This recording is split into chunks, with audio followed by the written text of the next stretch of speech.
हिमांशु जी, आपका गुजरात में एक्सपीरियंस कैसा रहा है? गुजरात में अच्छा रहा। हम ख़ास तौर से आदिवासी इलाकों से गुज़रे, कुछ शहरों में जाना हुआ और आदिवासी इलाकों में अभी मुख्य समस्या थी जो लोग सदियों से वहाँ पर खेती कर रहे हैं, फॉरेस्ट की ज़मीनों से उनको अब बेदखल किया जा रहा है। हमें ऐसे किस्से लोगों ने बताए जहाँ फॉरेस्ट राइट एक्ट लागू होने के बाद ट्राइबल्स की ज़मीनों पर ज़बरदस्ती फॉरेस्ट डिपार्टमेंट ने आकर लोगों को उस पर से डिस्प्लेस किया, जबकि अब उनको फॉरेस्ट राइट देना चाहिए था, ज़मीन का पट्टा देना चाहिए था, लेकिन उनकी ज़मीनों पर ज़बरदस्ती प्लांटेशन कर दिया, फेंसिंग कर दी, लोगों को निकाल दिया। इसके अलावा ऐसे भी किस्से मिले कि फॉरेस्ट डिपार्टमेंट के लोगों ने गांव वालों को पीटा। जब गांव वालों ने उनको वो पावती दिखाई, रिसीट्स दिखाई कि हम इतने साल से खेती कर रहे हैं और ये रिसीट्स हैं जो हम दंड भर रहे हैं और ये सिद्ध करता है कि ये ज़मीनों पर हम खेती करते आ रहे हैं, तो जब ये दिखाया आदिवासियों ने तो फॉरेस्ट डिपार्टमेंट के लोगों ने उनको पीटा। और गुजरात में जिस तरीके से प्रचार किया जाता है स्वर्णिम गुजरात, वो हमें गांव में नहीं दिखने को मिला। हमें वहां पर हंगर डेथ्स भी के किस्से मिले, लोग भूख से मर रहे हैं। आदिवासी तो खैर जैसी हालत में है संतोष करता है, लेकिन हम उस हालत में संतोष नहीं कर सकते। वो संतोष स्वर्णिम हालत नहीं है उसकी। ये बातें हमने वहाँ देखी। फिर हम लोग की मीटिंग गांव-गांव में चल रही थी, तब तक सरकार को पता नहीं था। फिर रास्ते में एक जगह लुणावाड़ा करके जगह है, वहाँ हमारे होस्ट एक बीजेपी के लीडर हो गए। हमें मालूम नहीं था वो किस पार्टी के हैं, लेकिन जब हम पहुंचे तो पता चला कि हमारी मीटिंग बीजेपी पार्टी के ऑफिस में रखी गई है। और वहां पहुंचे तो वहां बहुत सारे लोग थे जो बाहें चढ़ा करके बिल्कुल लड़ाई करने को जैसे तैयार बैठे थे।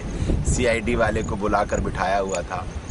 और मेरे साथ जो अभय हैं, वो गुजरात के हैं, ट्राइबल हैं, इनके ऊपर वो लोग एकदम टूट पड़े कि तुम गुजराती होकर के इन लोगों के साथ क्यों घूम रहे हो।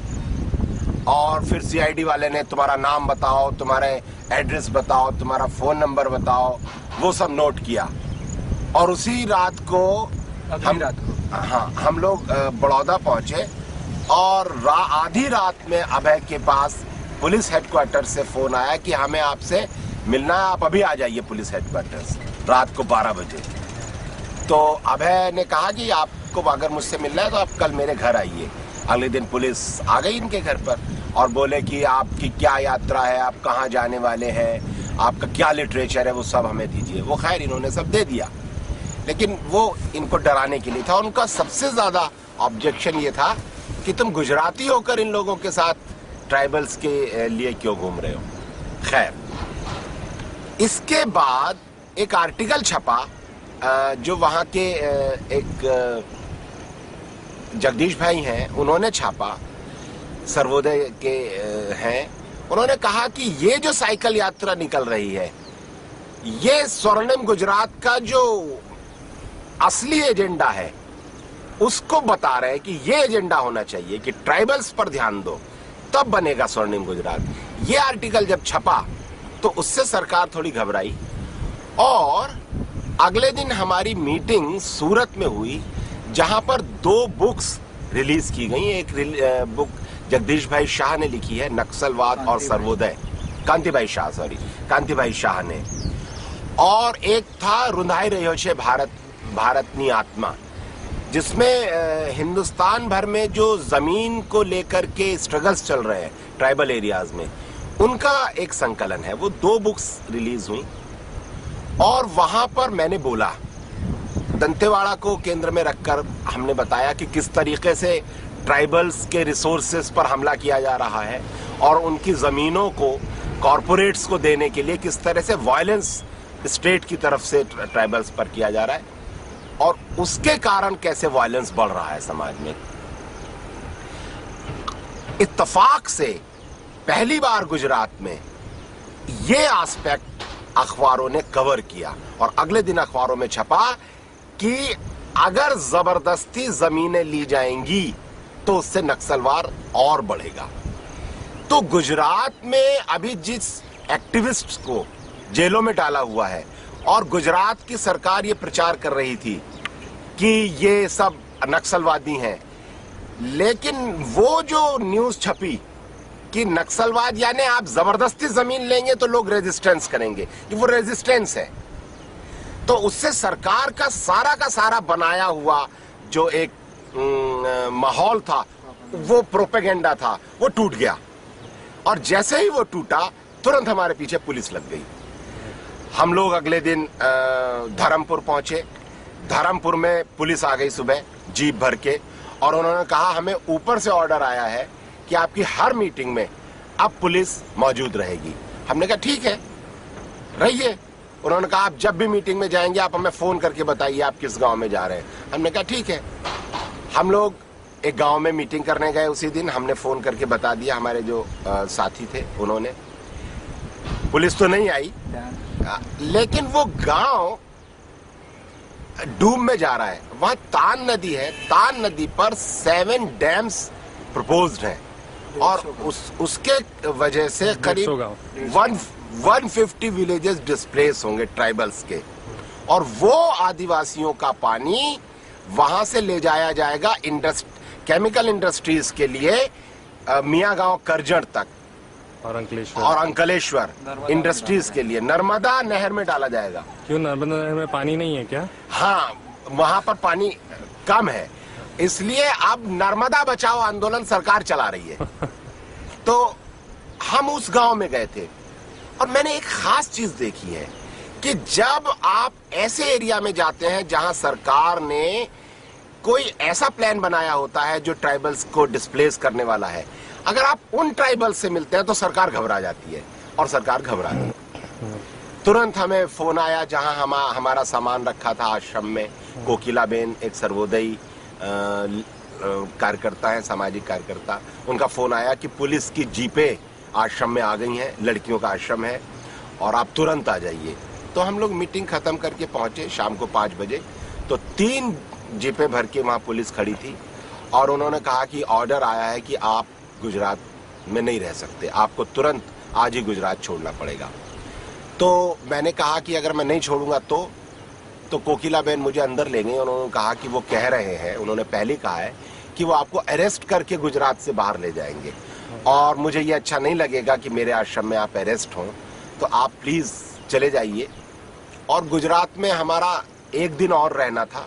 आगे से खबर आ गई, जहां हमारी मीटिंग होनी थी अगले दिन, वहां भी पुलिस ने जाकर के उस कॉलेज में डराया कि हिमांशु की मीटिंग यहाँ नहीं करोगे तुम, और धर्मपुर के सरपंच को भी डराया कि इन लोगों को यहाँ से निकाल दो।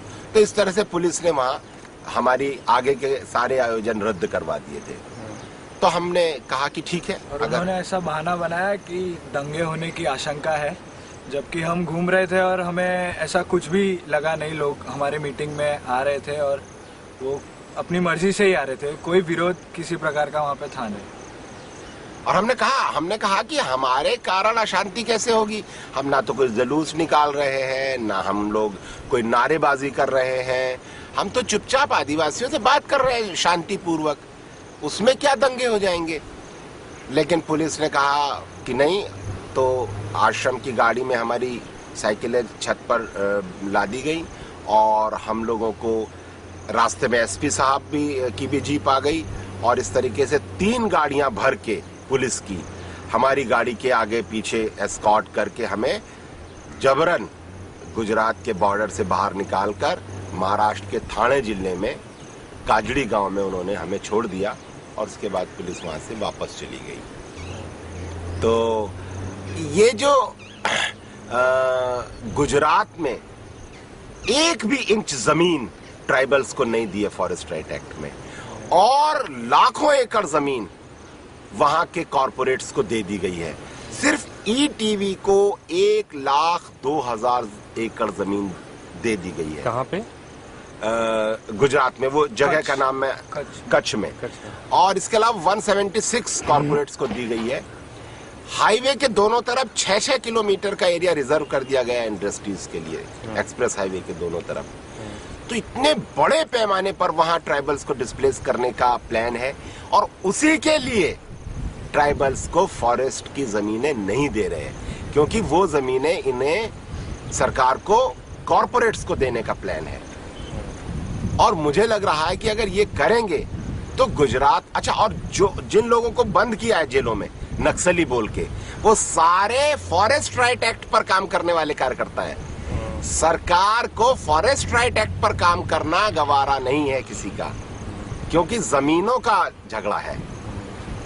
ये गुजरात की असली लड़ाई है, और सब जगह वही लड़ाई है कि जमीनें किसकी होंगी। ट्राइबल की जमीन नहीं रहेगी, वो जमीन सारी पैसे वालों को मिलनी चाहिए। और अभय, ये सूरत में आप बता रहे थे कि कुछ बहुत हास्यास्पद एक इंसिडेंट हुआ, कोई एक आदमी आए थे जो मीटिंग में आपके स्पीकर जो आए थे, और वो सूरत में नहीं, वो कहाँ पे है? सूरत में नहीं था, वो कहाँ पे था, आप बताइए। आदिवासी गांव में था। वो एक हाँ। आदिवासी गांव में था। हाँ वहाँ पे वो मतलब नशे में थे पूरे। हाँ तो वो जब छत्तीसगढ़ के बारे में हमने बताया और कैसे कैसे वहां पर अत्याचार हो रहे हैं वो बताया, तो वो एकदम लेट गए जमीन पर और जोर जोर से रोने लगे, और हा हा हा हा ये क्या हो रहा है, खूब जोर जोर से रोने लगे। गांव वालों ने उनको संभाला। हमने कहा कि ये आदमी पहला आदमी है जो इतना ज्यादा प्रभावित हुआ है हमारी बातों से। चलिए, कोई तो हो रहा है प्रभावित। Thank you match. Abhay, thank you.